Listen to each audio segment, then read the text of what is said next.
Okay then, so welcome back to another episode, and this time we are looking at HYLIION stock again, hopefully willing to reflect on why the share price has gone down. Subsequently, we will be looking at the effects that this will have in the future, what this means for the stock now, and whether you should buy at this discounted price or stay well away from the stock. So what we're going to start off by doing is having a quick analysation of what the stock has done over the past 6 months or so to help us get an understanding of what has gone on. Then we're going to look into the future from some analysts and some basic news about the business that has come out. And then we are just going to look at what you should be doing now, hopefully. Now, first thing to note is, of course, this is just my opinion based on the news and facts which I am seeing. So, of course, if you're wondering, that is what it is. And don't take anything too literal, just take it as my opinion.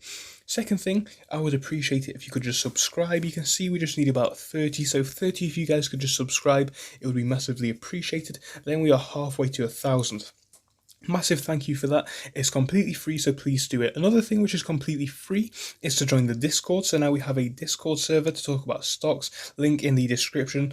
It's free to sign up, anybody can join. It's very fun, so please do come and join in with the fun. Right, so let's have a look on the one day. On the one day, we are actually down quite a bit when we look at this. So we started off 24 and 26. So we've lost 9% today, leaving us right now on a price of 22.11. This was on the Friday afternoon, by the way. Even in the after hours, you can see we are down 0.32%.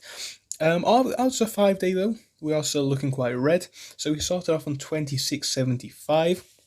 And like I said, currently sat at 22.11, so we lost about $6, a bit more even, almost $7 of the price in the past 6 days or 7 days, so not bad at all. Not really too bad, but you know, for the company with the news which we have had come out, not necessarily about the company, is kind of understandable. So we're going to be looking at those news factors which have probably driven the stock down in just a moment. So we actually have seen a high this month, that was at $53.51. So that's where we basically met the high this month, going all the way down. We're basically under half price on this stock at the minute. So you can see how this one's really played out. 6 months though, we are still in the green, only just so really. I mean, if we look out this July period, we can see that we are only just slightly above where we were then. So we're looking at 1891 in July, a bit higher towards the later part of the month at 1937 in early August. But then we saw this big high and it was all looking so good. Then we saw this little dip.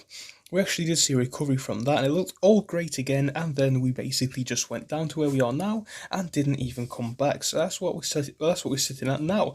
Looking at the 5 day and the 1 month though, we can see that the move downwards does look to be slowing, and then you could be asking yourself, is now a perfect time to get in? So let's have a quick look at some of the factors why the share price has probably gone down. First thing is, of course, hype around the merger has died down due to the fact that it's gone through. Now, of course, if we look at the gains on the stock in the past month or so, we can see that if you'd have bought in at a point in early August and sold at a point in late September, you would have made 138% just from riding the hype around the merger. And that is probably what a lot of institutions did do. They bought in and then made a huge profit and then simply sold out. They're not really too bothered about what the company is going to do in 5-10 years from now. They're just looking to make a quick return, and you can see over 100% in just a few short months is great for any institution. That's probably the main reason, and a lot of the hype just generally dying down. Another thing which has probably not helped it at all is the election coming up in the United States. Of course, US general election, and what this means is that people are kind of fearful no matter who gets in. So either whether it's good or bad, then that's completely up to you to decide who is going to be the good one or the bad one. But either way, people are apprehensive to buy anything right now because either way it's probably going to be quite volatile for the few weeks to come. We talked about this in the price forecast, but that's just my opinion on it.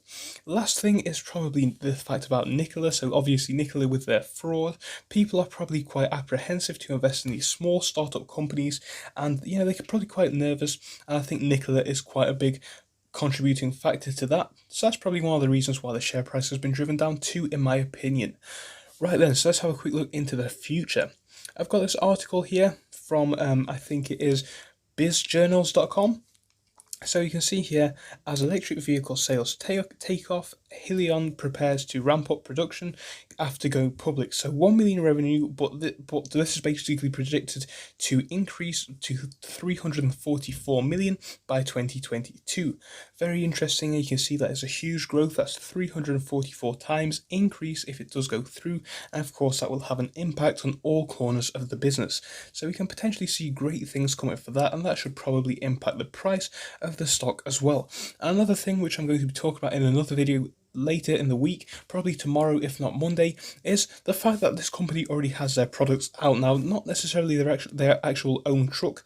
So of course we did see a kind of similar thing with Nikola in the sense that their truck was not out, and the Hypertruck is this kind of thing. I mean, it is actually going to come out because we know that HYLIION's legit, but that is probably one of the things which people are scared about, simply due to the fact that the truck is not out. But when we look at the company itself, a lot of the other products are out. I believe the powertrains are out, some of the battery solutions are out and whatnot. So basically people should not really be too scared about this one at all.